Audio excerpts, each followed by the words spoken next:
su computadora, tableta, celular, cualquier medio de comunicación para ingresar a Facebook o Twitter, porque les vamos a pedir que participen con nosotros en enviar propuestas para mejorar el transporte, la movilidad, la vida en las ciudades y todo esto para combatir el cambio climático. Comuníquense con nosotros a través de las redes sociales en Facebook y en Twitter. Ustedes ya saben cuáles son. Esto se llama TVC Noticias Ambientales. Bienvenidos. Vital líquido. El agua es el elemento usado en casi todos los procesos que realiza el ser humano en el planeta. Por extraer gas, el terremoto de magnitud 5.6 que sacudió Oklahoma en 2011 fue causado por una fracturación hidráulica, según los científicos. Por falta de mantenimiento, en Coahuila los equipos de monitoreo de contaminación ambiental no funcionan. No tienen agua los agricultores de Jordania, que utilizan más del 70%. Sin acuerdo, pobladores de Quintana Roo no quieren la instalación de torres eólicas.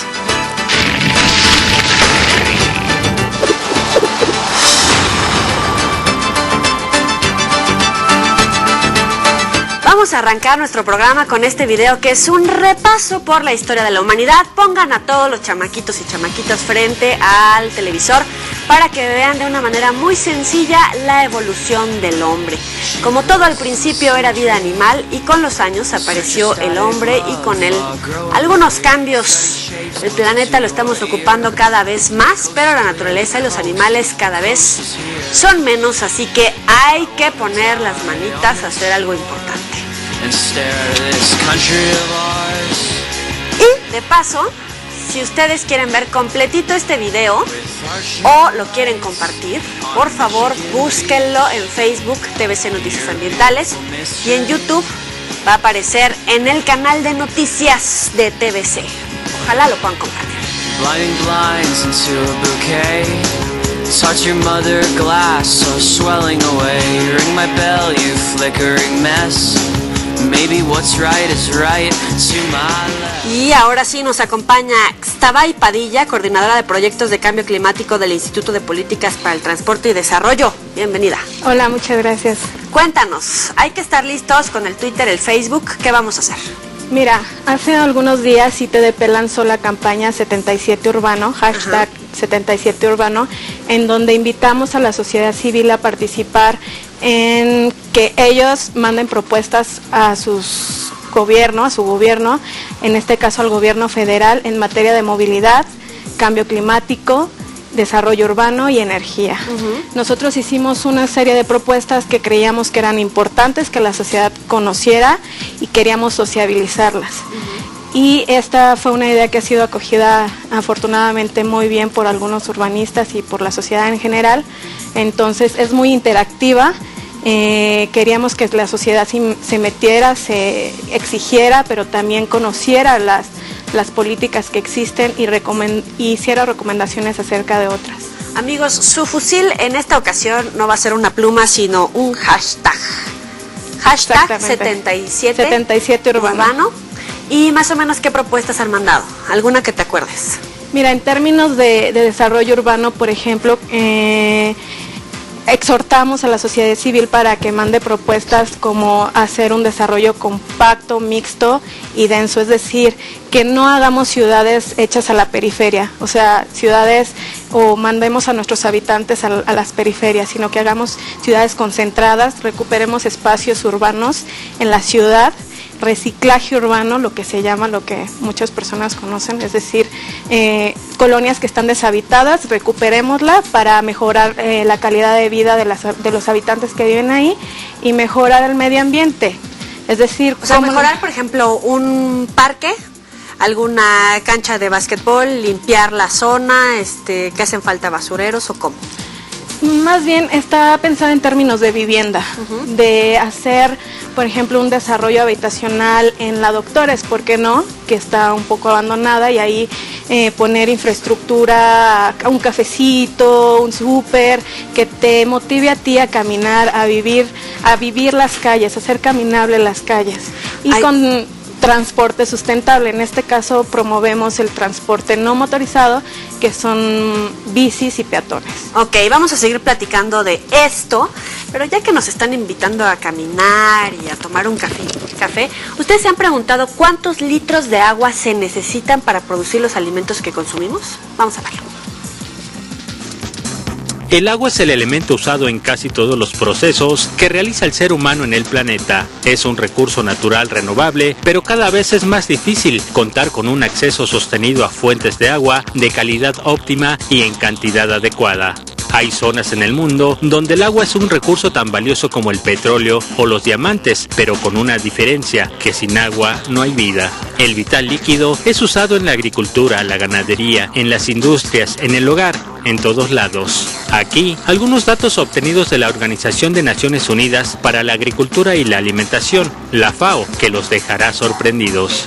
Para producir un tomate se necesitan 13 litros de agua, para una papa 25 litros, para una taza de té 35 litros, para una copa de vino 120 litros y para un vaso de cerveza 75 litros. Para producir un vaso de jugo de manzana se necesitan 190 litros, para un vaso de jugo de naranja 170, para una taza de café 140, para una naranja 50 litros y para producir una manzana se ocupan 70 litros. Para producir un huevo se requieren 135 litros de agua, un envase de papas fritas 185, para una hamburguesa se necesitan 2.400 litros de agua, un kilo de carne de res 15.000 litros y para producir una rebanada de pan se necesitan 40 litros de agua. Sin duda, datos asombrosos, pero a la vez alarmantes, ya que en el año 2025, 2.8 millones de personas en 48 países sufrirán por falta de agua. Para TVCN, Alberto Cano. ¿Nosotros cómo podemos contribuir a enfrentar el cambio climático? Mira, vienen acciones locales muy concretas, es decir, en el tema de transporte, ¿por qué no utilizar la bici para trayectos cortos, caminar, utilizar de forma sustentable el agua, es decir, reciclar la basura también? Con acciones yo creo que muy locales se puede combatir el cambio climático, ¿no? Ustedes están proponiendo una actividad ciudadana como parte del Plan Nacional de Desarrollo. Sí, mira, el Plan Nacional de Desarrollo constitucionalmente menciona que debe de ser hecho bajo una consulta pública. ¿Por qué? Porque capta o conjunta todas las opiniones de la sociedad civil. Entonces nosotros dijimos, ¿por qué no involucrar de una forma más cercana y con los elementos técnicos que tenemos o los instrumentos de tecnología actuales para involucrar a la sociedad civil con el gobierno?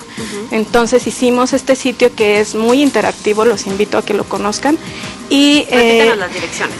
Es ITDP/77 Urbano en nuestra página, y por Twitter es #77 Urbano. Perfecto. Muy bien, tenemos que hacer una pequeña pausa, perdóname, es que... No te preocupes. Ahorita te sigo preguntando de este tema que está muy interesante, pero primero la información. Fíjense que los científicos advierten que la extracción de gas es la causa que originó un sismo en Oklahoma el 6 de noviembre del 2011. El terremoto de magnitud 5.6 grados que sacudió Oklahoma en 2011 fue causado por procedimientos conocidos como fracturación hidráulica, según científicos de Estados Unidos. El movimiento telúrico fue el principal registrado en la historia del estado y sería vinculado hasta ahora a la polémica tecnología de extracción de gas. En un estudio publicado en la revista Geology, científicos de la Universidad de Oklahoma, el Servicio Geológico de Estados Unidos y la Universidad de Columbia advierten sobre los potenciales de miles de sitios de fracturación hidráulica en el país. Por ello, urgen a un mayor monitoreo por parte de las autoridades. Sin embargo, el Servicio Geológico del Estado sostiene que el sismo se debió a causas naturales. El terremoto del 6 de noviembre de 2011 dejó 2 heridos y destruyó 14 hogares. La fracturación hidráulica es una técnica para extraer gas y crudo del subsuelo, consistente en inyectar a alta presión principalmente agua, arena y productos químicos para ampliar las fracturas en el sustrato rocoso que encierra el gas y permite su salida. TVCN, Eduardo Guzmán. ¿Cómo se encuentra México en este momento, Xtaibay? Mira, en términos de cambio climático, pues México tiene compromisos muy grandes a nivel internacional y a nivel nacional. tenemos el compromiso de reducir emisiones a un 30% al 2020 y un 50% al 2050. Entonces, que cabe decir que México sí se aventó el paquete de firmar este protocolo, etcétera. El protocolo de Kioto, que va a su segunda revisión, ¿no? El protocolo de Kioto Plus.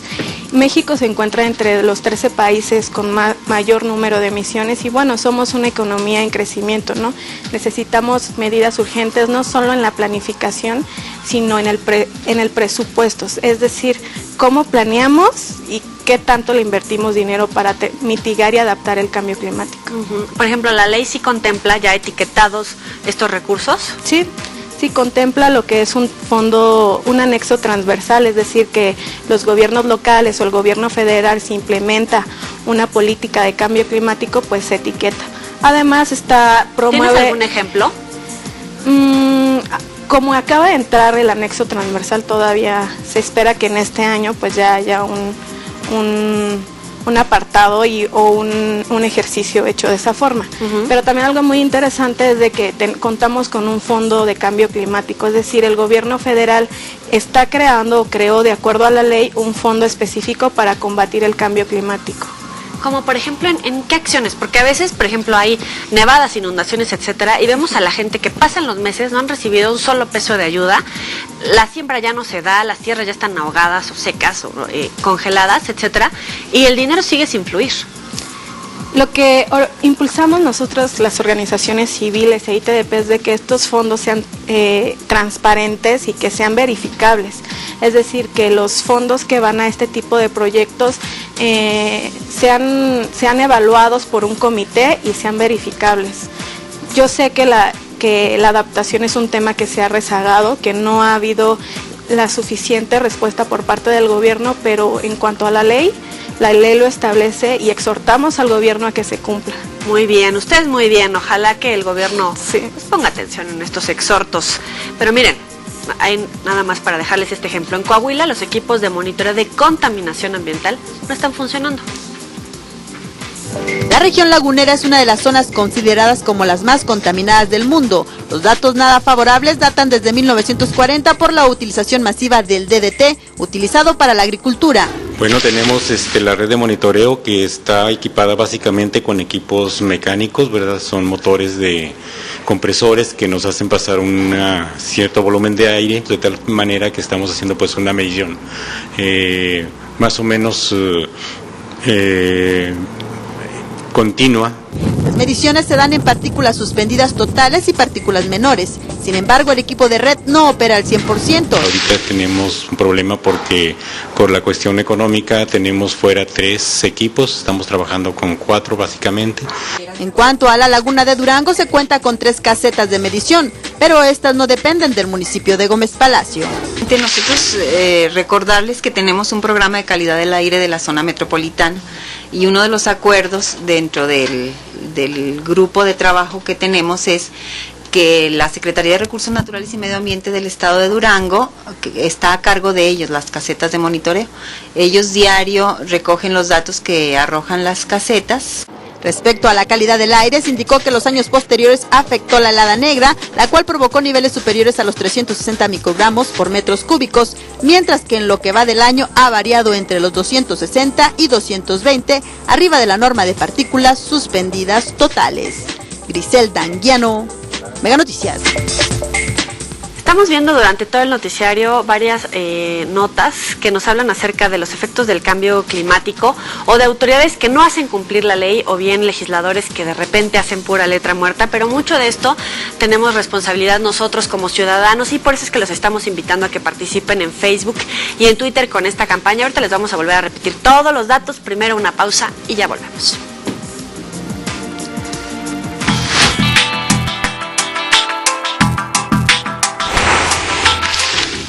A continuación, Jordania se ubica en los 10 países en el mundo con mayor escasez de agua. Y en Cozumel no se ponen de acuerdo para la instalación de torres eólicas.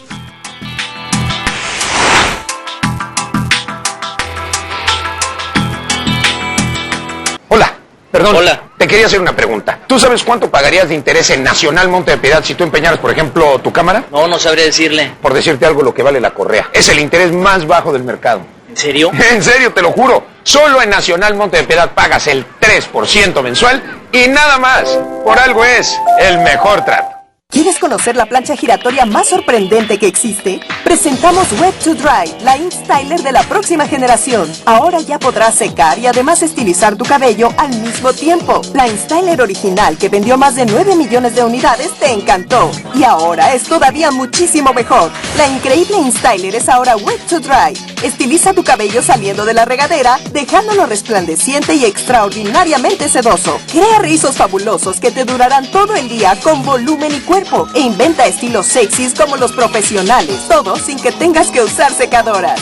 Mientras estiliza tu cabello húmedo, el cilindro giratorio de Wet to Dry remueve el exceso de agua de los mechones, dispersándolo por completo. El resultado, un estilo de peinado más rápido y duradero y un gran ahorro de tiempo.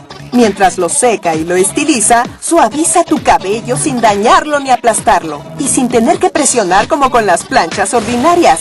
Transforma el cabello dañado y con frizz en maravillosos y sedosos mechones. Grandes rizos en espiral, atrevidos rizos y ondas apretadas, ondulado exuberante y con volumen, y un alaciado muy sexy. InStyler Wet to Dry lo hace todo. Y para la próxima generación que eres tú, InStyler Wet to Dry hará todo esto y más, en una oferta fuera de serie que definitivamente no verás en ninguna parte. Por introducción en México, la InStyler Wet to Dry será tuya a un precio que solo podremos mantener por tiempo muy limitado. Pero espera, para hacer aún más sorprendente esta oferta de introducción, escucha esto. Al ordenar, podrás llevarte una segunda Wet to Dry con un descuento que no vas a poder creer. Así como lo oyes, te llevas una InStyler Wet to Dry a un precio que verás por muy poco tiempo. Y la otra con un descuento que no puedes dejar ir. Solo que tienes que llamar ya porque esta oferta es por tiempo muy limitado. Wet to Dry viene también con cilindro compacto por si tienes cabello corto y quieres rizos súper apretados. El regalo de mamá está en Nacional Monte de Piedad. Desde un anillo hasta un refri a precios especiales y meses sin intereses. Ven y haz de este 10 de mayo el mejor trato. Gracias por seguir con nosotros aquí en TVC Noticias Ambientales. Y bueno, ya saben que sus informaciones son muy importantes para nosotros. Un saludo enorme a todos los que toman un momento para escribirnos. Annie Inch nos comparte una hermosa postal de un perrito con la leyenda: los animales nos enseñan a ser menos animales. Totalmente de acuerdo. Pepe Nacul también envía una fotografía de un helicóptero contra incendios forestales recargando agua. Un trabajo de 2 días para abatir el incendio forestal en la Magdalena Valle de Bravo. Está buenísima tu foto. Y Fer de la Selva nos sugiere que una alimentación sana es la mejor medicina. Ahí la tienen. Las redes sociales ya las conocen, Facebook y Twitter, para comunicarse con nosotros, mandarnos toda la información, preguntas, comentarios, videos y fotografías. Y aprovechamos para decirle a la gente que pueden mandar todas sus propuestas a #77urbano. Cuéntanos un poquito ahora acerca de cómo van a hacer para relacionar todas estas propuestas que les mande la gente al Plan Nacional de Desarrollo. Ya, las propuestas son directas, unas están hechas. Y bueno, nuestra participación como sociedad civil organizada en los foros que está organizando el gobierno federal. Estamos haciendo mucho trabajo con el gobierno federal para que estas propuestas sean escuchadas, y las adicionales que cualquier ciudadano nos envíe, pues con gusto vamos a ser el portavoz para la sociedad. Somos la sociedad civil organizada y la sociedad conjuntamente, ¿no? ¿Qué hay de transporte? En transporte, bueno, queremos que el desarrollo urbano y el transporte estén vinculados, porque actualmente la planificación urbana y el transporte están pensados de manera aislada, ¿no? Entonces queremos que en este plan se considere el Plan Nacional de Desarrollo una política integral de ciudad que considere el 77% de la población que vivimos en las ciudades. En anteriores planes no se contempló una política de ciudad, entonces en esta estamos trabajando para que se considere. y hacer ciudades compactas con un transporte, sistemas integrales al desarrollo, ¿no? A ver, por ejemplo, en el sexenio del expresidente Felipe Calderón, una de las grandes medallas que presumió al final de su gobierno fue que había más carreteras. ¿Necesariamente hay un cuidado más exhaustivo del medio ambiente, más comunicación para la gente, etcétera? Mira, en el ITDP, excelente pregunta, el año pasado hicimos un estudio sobre cómo se gastaban los recursos federales en el tema de transporte y encontramos que el 75% de los recursos federales se gastan en infraestructura para el uso del automóvil privado, cuando el 80% de la población se mueve en transporte público. Entonces dijimos, bueno, aquí hay una desigualdad brutal, ¿no? En transporte público solo el 20%, 25% se gasta en transporte público, es decir, sistemas de transporte como el BRT, movilidad no motorizada como la bicicleta, pero aún así los costos los gastos van enfocados a promover el uso del automóvil, que como tú bien lo saben, promueven los gases de efecto invernadero. Ya, bueno, vamos a otra información, hasta Jordania, que vive una situación crítica ante la escasez de agua.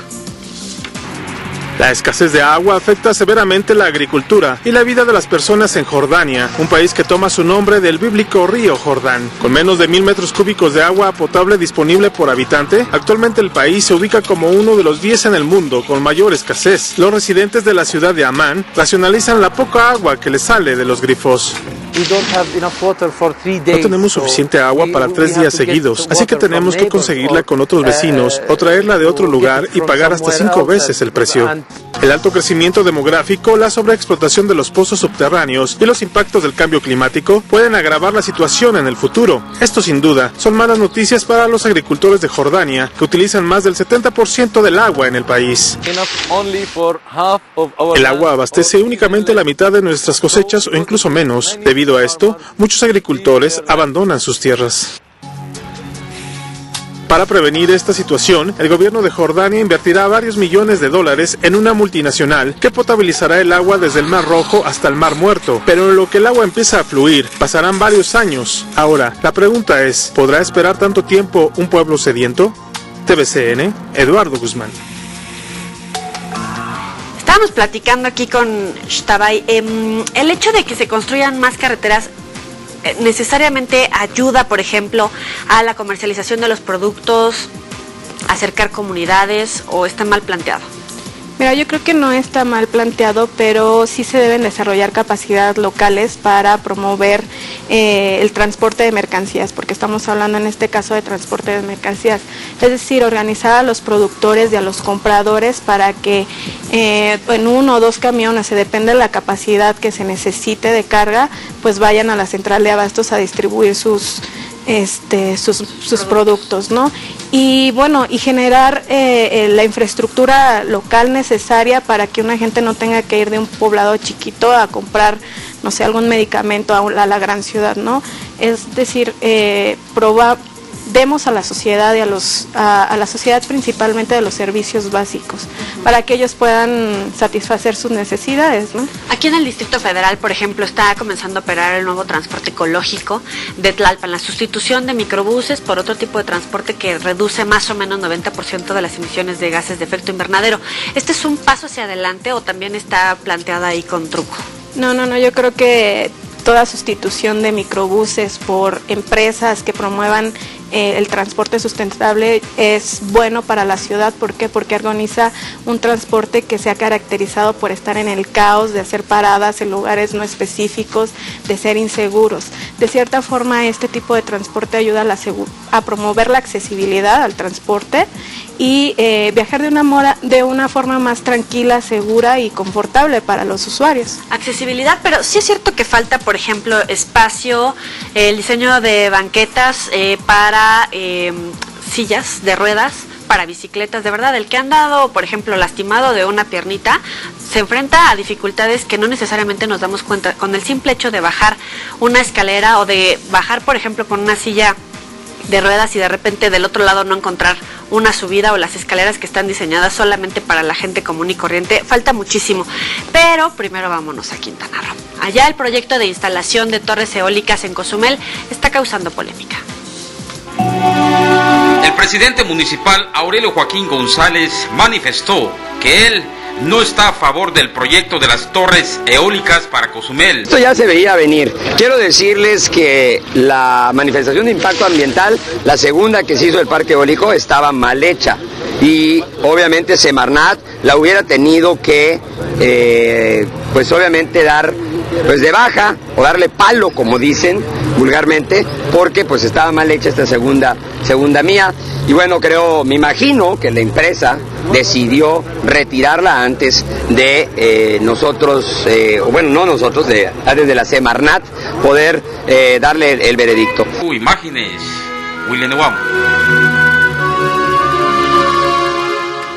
Y en desarrollo urbano, ¿qué tal? ¿Cómo nos pintaron estos 13 años de gobierno, 12, de gobierno panista? Pues mira, al analizar los planes de desarrollo nacionales nos encontramos de que la ciudad y el desarrollo urbano no estaba contemplado en la planificación nacional, aunque la mancha urbana seguía creciendo.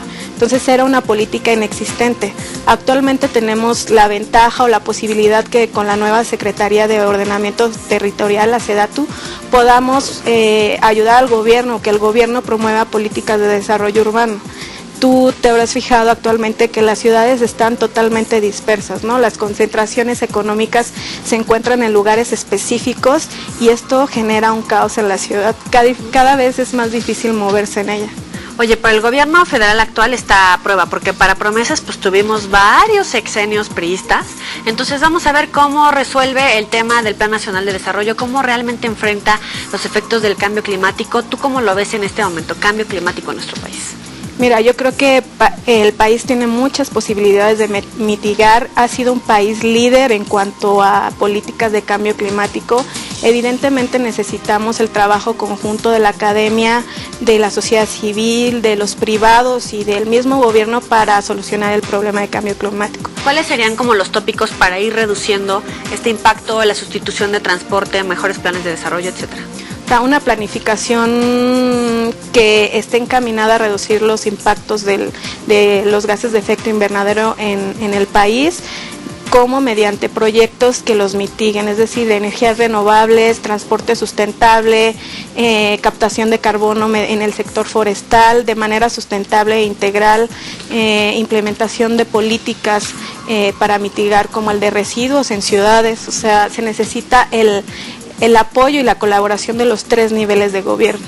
Y por supuesto de ustedes, hashtag 77urbano es el medio de comunicación. Muchas gracias, Xtabay Padilla, por esta información que nos has dado. Gracias a ti por la invitación y a todos. Los invitamos a participar y exhortamos al gobierno a escuchar las voces de los ciudadanos. Y bueno, vámonos con la última nota del día. Ya volvemos.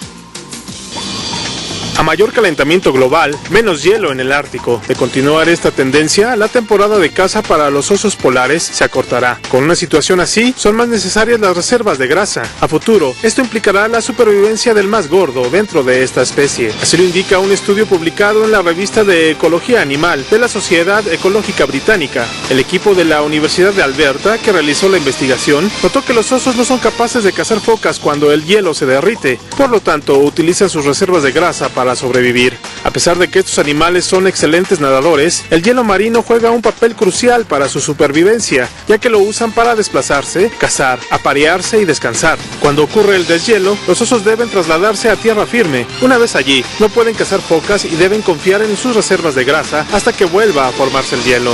El cambio climático ha afectado principalmente a las hembras preñadas, ya que al volver el hielo, estas son las únicas que no regresan inmediatamente a reanudar la caza. Las hembras deben quedarse más tiempo en la orilla, donde se encuentran las cuevas donde crían a sus cachorros. Esto implica meses adicionales de ayuno. Además de los requerimientos nutricionales por la crianza de los osesnos, las hembras preñadas quedan más vulnerables a la pérdida de oportunidades de caza cuando el hielo marino se derrite más temprano de lo normal. TVCN, Eduardo Guzmán. Facebook, Twitter, TVC Noticias Ambientales, el mío Yoli Ramírez, y nos vemos a las 4 en Ambientales, a las 6 en Galería VIP. Pásala bien.